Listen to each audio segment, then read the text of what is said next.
네, 이것이 정치다. 오늘은 이현정 문화일보 논설위원 그리고 강희용 한양대 겸임교수 두 분과 함께하겠습니다. 어서 오십시오. 네, 안녕하세요. 네. 오늘 3당의 원내대표 정책위 의장 그리고 수석 원내대표 이렇게 3+3+3 모두 9명이 모였습니다. 협치의 정치를 하겠다. 같은 목소리가 나왔습니다. 예, 그러나 가장 먼저 풀어야 될 원구성 협상은 아직 본격적으로 시작되지 않은 상황입니다. 두 분은 어떻게 보십니까?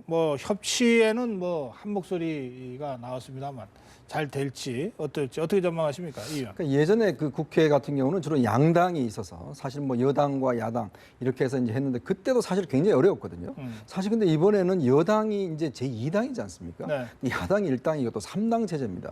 이제 그렇기 때문에 서로 또 이해관계도 다르고 그리고 사실 이제 처음으로 우리가 이제 국회의장을 야당한테 줘야 되는 그런 상황이지 않습니까? 특히 이제 상임위를 분배하는 것도 굉장히 복잡한 변수들이 많고 하기 때문에 제가 볼 때는 그렇게 쉽게 협상이 진행돼 같지는 않습니다. 왜냐하면 이 상임위를 둘러싸고 사실 이제 지분 싸움이라든지 또 지금 상임위를 좀 분리하려고 하거든요. 우리가 각각 이해관계가 참 다 달라요. 그렇다고 본다면 저는 그렇게 협상이 그렇게 좀 낙관적이지 않다 이렇게 전망하고 있습니다. 협치에 대한 의지가 없는 것은 아니겠지만 네. 하다 보면 쉽지는 않을 거다. 그렇죠. 어떻게 전망하세요?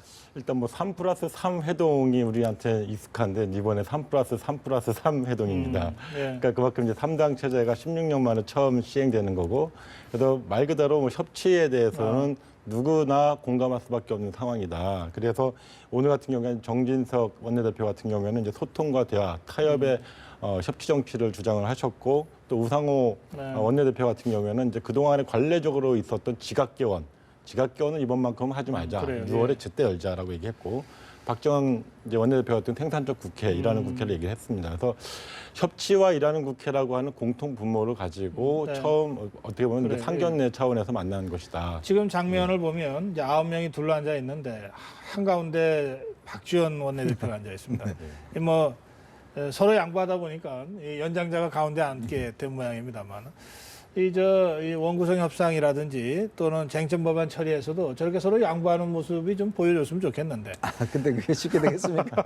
왜냐하면 이제는 구체적인 자리를 놓고 싸우는 거기 때문에 좀 회의 장소에 이제 연장자한테 사실 양보를 하지만 이제부터는 만약 이 굳어질 경우에 이게 이제 4년 동안 사실은 이게 구도가 굳어진 거 아니겠습니까? 그래요. 그렇기 때문에 이거는 정말 한 자리를 놓고 치열한 싸움들이 벌어지겠죠. 지금 국회의장과 주요 상임위원장 중에서는 법사위원장 이 두 자리가 주로 원구성 협상에서 논의가 많이 되는데 어떻게 되는 게 바람직하다고 보십니까, 강 교수?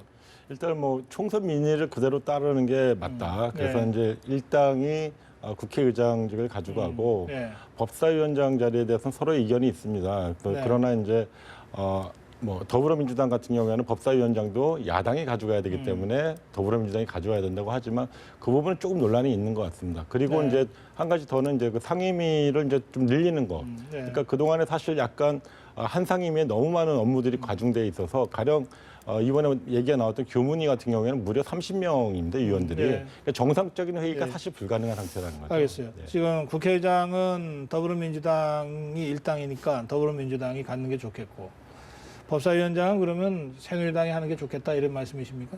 그래서 그 부분은 이제 좀 당의 논의가 공식 필요한 입장, 거다. 더불어민주당의 공식 입장은 법사위원장도 야당 몫이기 때문에 더불어민주당이 가져야 된다는 게 공식 입장이죠. 공식 입장이죠. 근데 강 교수 생각은 약간 다를 수도 있겠습니다. 어떻게 보십니까? 저는 국회는 기본적으로 견제와 균형이라고 봅니다. 자, 그렇다고 본다면 우리가 원칙적으로 일당이 이제 국회의장 하는 것은 저는 원칙이라고 봅니다. 그렇다면 그 나름대로 또 견제할 수 있는 장치도 필요하거든요. 그러면 지금 우리가 법사위라는 게 사실상 상원 역할을 하거든요. 각 상임위에서 올라가는 법안들을 법사위를 통해서 좀 통제하고 조절하고 이런 역할을 하기 때문에 저는 당연히 예를 들어서 더불어민주당이 하면 새누리당이 저는 법사위원장을 해야 된다고 봅니다. 그래야지만 국회 전체가 견제와 균형이 있지 이게 일당이 되었다고 해서 모든 걸 다 가져가겠다 이렇게 돼버리면 사실 국회 자체가 완전히 이게는 좀 균형적이지 않거든요. 역발상은 혹시 가능하지 않습니까? 이를테면 지금 국회 선진화법이 있어서 국회의장의 존재가 입법부 수장이라고 하는 상징적인 그 자리 말고는 사실 별로 하는 게 없어요. 반면에 법사위원장은 지금 말씀하신 대로 이 상임위 중에 상임위다라고 할 정도로 이게 게이트키퍼 역할을 하는 자리 아닙니까? 그러니까 일당은 됐지만 어쨌든 야당이니까 차라리 우리는 법사위원장을 가지고 상임위 중심으로 국회 운영을 한번 해보겠다. 뭐 상징적인 국회의장 자리는 여당이니까 비록 2당으로 전락했지만 우리가 양보할 수 있다. 이렇게 역발상으로 가는 방법은 없습니까?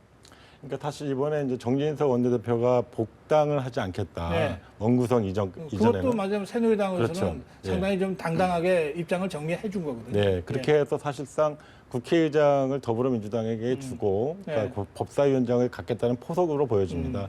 그랬을 때 사실 더불어민주당이 그런 법사위를 계속 고집할 그 뭐 명분이 있는가라고 하는 부분에 있어서 사실 이제 좀 약간 고민에 빠져 있는 건 사실인 것 같고요. 또 거꾸로 이제 오히려 국회의장보다는 법사위원장을 가셔야 되는 거 아니냐라는 그러니까 실제로 얘기도 국회 운영에 있어서는 그런 이야기도 사실 이제 나오고 있는 상황입니다. 그러나 그래요? 뭐 소수이긴 하지만 그래도 큰 틀에서 총선의 민의를 수렴한다는 취지에서는 국회의장을 그러니까 입법부의 수장을 가져가는 것이 이제 현재 있어서는 좀 합당한 거 아니냐라고 이제 보고 있고요. 그거를 기준으로 놓고 나머지 것을 배치하지 않겠는가 이렇게 보여집니다. 그래요. 알겠습니다. 예. 뭐 협상 과정에서 사실은 지금 나오는 입장들은 협상을 염두에 둔 발언의 성격도 그렇죠. 강하기 때문에 뭐 진짜 그 새 당의 원내대표나 또 새 당 지도부의 이 속내가 어떤지는 이 협상 과정을 좀 지켜보면서 다시 판단을 해야 될 것 같습니다. 명분과 실리 둘 다 취하는 것이 정치에 있어서 제일 좋긴 한데 명분과 실리를 다 취하는 그런 거 참 이 아름다운 정치가 그렇게 늘 있는 건 아니니까 때로는 명분을 위해서 실리를 놔야 될 때가 있고 또는 정말 중요한 실리를 위해서는 명분을 다소 좀 놔야 될 때에 있어서 각 당의 선택이 어떻게 될지 좀 지켜보겠습니다. 자, 각 당 내부 상황도 좀 짚어보겠습니다. 이 새누리당 말이죠. 비상대책위원회 위원장은 정진석 원내대표가 겸임하기로 했습니다. 그러면서 이게 비대위가 혁신형 비대위여야 된다고 하는 주장이 만만치 않았기 때문에 당 혁신을 위해서는 아예 혁신위원회를 따로 구성해서 운영하자. 이러면서 그 혁신위원장을 외부에서 영입하는 식으로 지금 되게 결론을 내리고 막 외부 인사를 이제 막 접촉하려고 하고 있는 상황인 것 같습니다. 이 새누리당 오늘 중진 모임에서 최고위원 중진 모임에서 이 결정이 내려졌는데 어떻게 평가하십니까? 저는 이게 비상대책위원장이잖아요. 네. 근데 비상대책위원장을 왜 정진석 원내대표가 맡는지 모르겠어요. 당이 비상 상황이라면 비상 상황에 맞게끔 해야 되는 거 아니겠습니까? 네. 그러면 정진석 원내대표가 그냥 지금 대표 권한대행을 하니까 그냥 하면 되는 거예요. 근데 비상대책을 굳이 만들겠다는 것은 당이 비상 상황이기 때문에 뭔가 비상적으로 운영을 하겠다는 취지인데 네. 그걸 겸임하겠다는 건 저는 논리 모순이라고 봅니다. 즉 그렇게 비상대책 맡고 또 혁신위를 만들겠다. 옛날에 그 김문수 대표 의원이 김문수 혁신위. 보수 혁신위 만들었거든요. 다 무산됐습니다. 결국 권한이 없는 혁신위원회가 관철시킬 수 없는 혁신위가 무슨 혁신을 하겠습니까? 더군다나 이번에는 국회의원들이 이미 다 선거가 끝났어요. 공천권도 할 수 없습니다. 그런 상황에서는 더 비상적인 상황이기 때문에 정말 상징적인 사람이 와서 당을 한번 확 바꿔야 되는데 제가 볼 때는 이건 정말 포기한 것 같아요. 새누리당이 정말 혁신하겠다는 생각이 있는 건지 제가 볼 때는 거의 포기한 거 아닌가 그냥 가서 그냥 하겠다는 거 아닌가. 혁신을 포기하면 혁신만 포기하는 게 아니라 정권 재창출도 포기하는 결과가 되지 않겠습니까? 더군다나 오늘 회의에 중진들이 절반밖에 나오지도 않았어요. 요즘 뭐 행사하면 거의 이 출석률도 별로 좋지도 않습니다. 그러니까 그런 상황이니까 오늘 이런 상황이면 중진들이 다 나왔어야죠. 근데 반밖에 안 나와서 그 사람들이 내린 결정이거든요. 그러니까 그만큼 지금 심각성도 없다는 것이고 그냥 이렇게 어떻게 시간 좀 흘러가자. 저는 그런 취지라고 봅니다. 그래 어떻게 보십니까? 그러니까 말 그대로 말씀하신 대로 그 새누리당 내에 아주 통렬한 비판. 그다음에 진짜 혁신에 대한 갈증이 없는 거 아니냐 이런 비판을 좀 할 수밖에 없을 것 같습니다. 그러니까 지금 상황에서 사실 혁신은 해야겠는데 신용만 하는 것으로 그칠 공산이 대단히 크다 이렇게 보여지고요.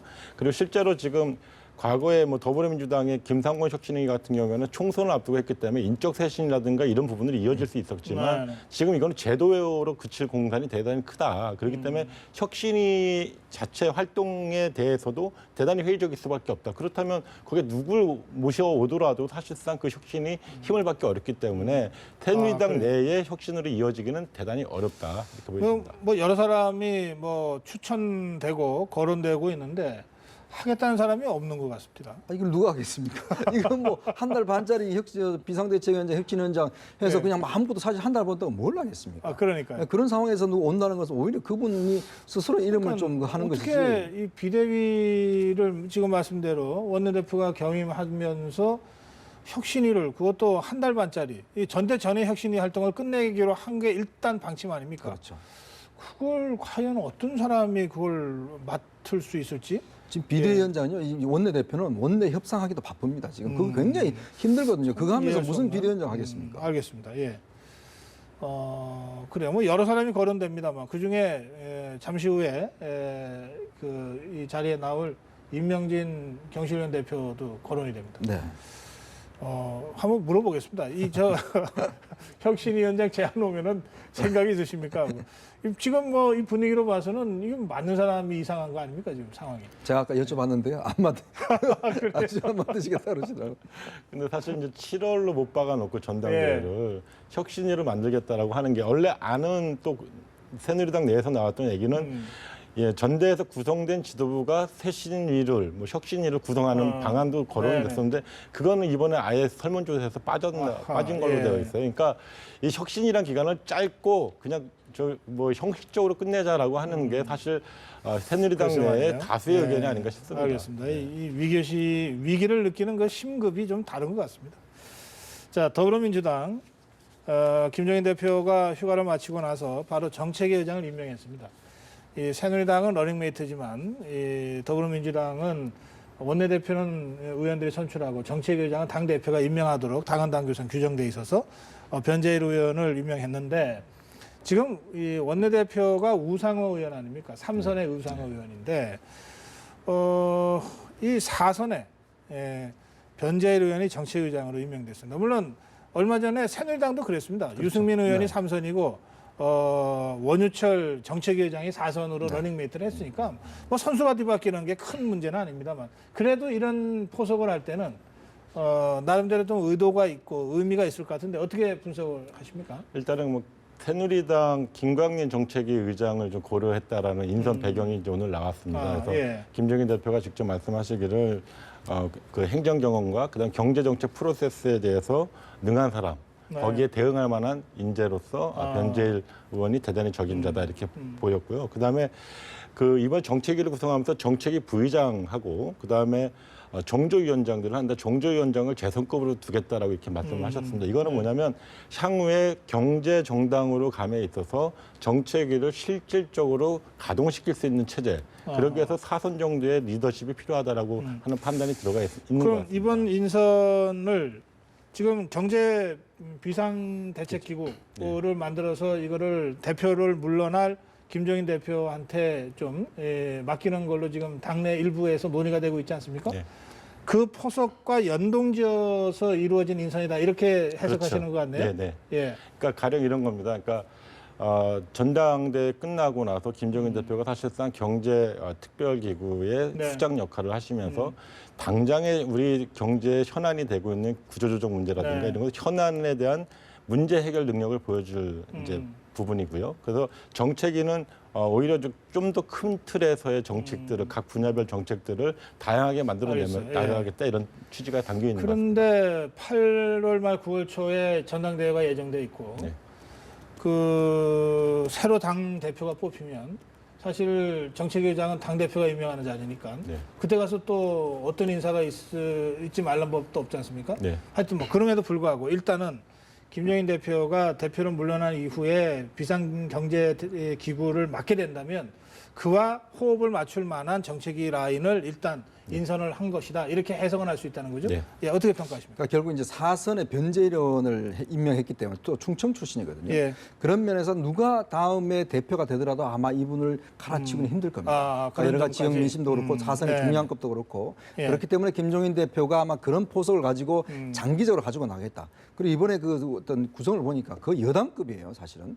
예전에 여당이 했던 거 비슷하게 지금 각 분야별 지금 정책위원을 다 짰거든요. 그런 걸로 보면 지금 사실은 새누리당이 저렇게 내부적으로 좀 혼란하는데 더불어민주당은 그런 나름대로 좀 이런 정책 면에서는 상당히 좀 빠르고 또 리더십도 김종인 대표 중심으로 움직여가고 있는 것을 보면 김종인 대표도 앞으로 대표 나 이후에 아마 정책 쪽은 본인이 틀어지고 갈 가능성 저는 높게 보고 있습니다. 현재로서는 이제 그런 어떤 이 관점을 가지고 스탠스를 가지고 가고 있다 이런 해석이시군요. 알겠습니다. 또 한 가지 하나만 더 말씀드리면 이제 이번에 인선을 통해 갖고 김종인 대표의 어떤 경제 구상이 무엇인지를 좀 드러나고 있는 부분이 있거든요. 그 부분, 그 부분의 한 가지는 뭐냐면 이제 소위 이 정통부 출신의 변질 의원을 기용함으로써 사실상 경제 민주화와 더불어서 미래 먹거리, 미래 먹거리 챙기겠다는 그런 중심으로 좀 그런 부분도 담겨져 있다 이렇게 보여집니다. 알겠습니다. 해외 체류 가능성이 좀 있습니까?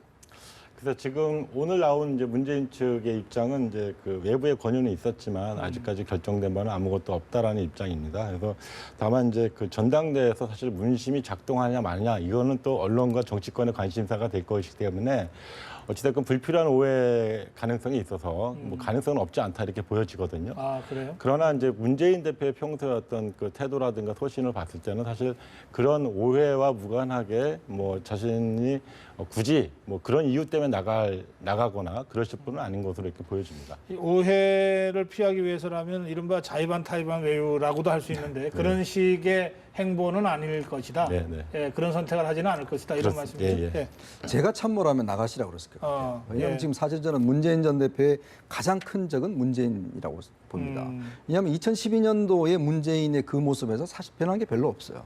자, 그러면 2017년에는 새로운 문재인을 좀 가지고 상품을 내야 되거든요. 자, 그런 면에서 보면 지금 국내에 있으면 결국은 제가 볼 때 변하는 게 별로 없습니다. 계속 무슨 호남 민심 왔다 갔다 이렇게 지금 뭐 암중에 가시는데 사실 그게 그렇게 도움이 된다고 생각하지 않거든요. 그렇다면 저는 좀 새로운 모습에, 새로운 분위기에, 즉 자신 스스로였던 모습 속에서 새로운 문재인을 내오자면 좀 더 확장성 있게 나가서 좀 외교적인 인사를 또 만나고 좀 식견을 넓히는 저는 조금 그런 과정이 필요하지 않는가. 그런 면에 좀 당위적으로 좀 나가야 된다. 좀 그런 입장입니다. 알겠습니다. 뭐 눈에 안 보이면은 마음도 뜬다고 하고 그러는데 그게 걱정이시군요. 예, 알겠습니다. 자, 국민의당도 짧게 좀 짚어보겠습니다. 김영한 의원을 당 사무총장에 임명했습니다. 그런데 이게 뭐 그러면서 주요 이번에 떨어진 이 원외 인사들을 중에 뭐 문병호 의원이라든지 최원식 의원, 뭐 부자연 의원 이런 사람들을 어쨌든 중하위 당직으로 이렇게 배치했습니다. 뭐 요직들이죠.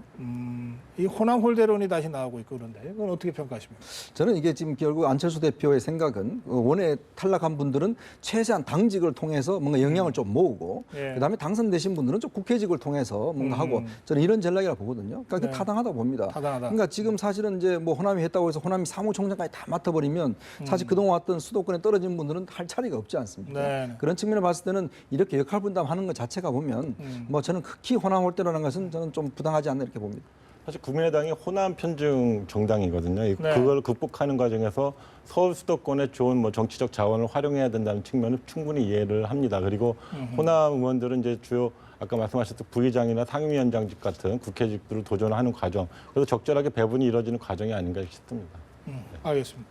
오늘 그 국민의당에 있었던 김영한 사무총장 임명과 그 밖에 당직 임명은 이유 있다. 그렇게 두 분이 보시는 것 같습니다. 말씀 잘 들었습니다. 고맙습니다. 네, 고맙습니다.